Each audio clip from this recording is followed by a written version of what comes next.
In this story, we see Embers and his friends starting school for the very first time. However, a lot of what we're covering is relevant even if your child has been at school for a while or perhaps they haven't started yet. In the school environment, children often face challenges and scenarios that they may not experience in quite the same way at home. They have to share with more people, they have to be more autonomous, and they have to begin to regulate their feelings without as much assistance from adults.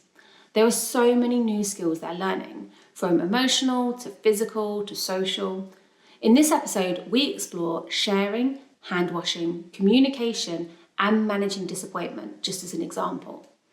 You'll notice throughout the episode that Mrs. Owl is using golden tukey leaves to reward effort or behaviours that she would like to see more of.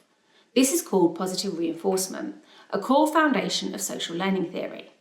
This might look different in different schools. Sometimes it's points or it's ticks, but many different schools use this approach to help encourage children in different positive behaviours.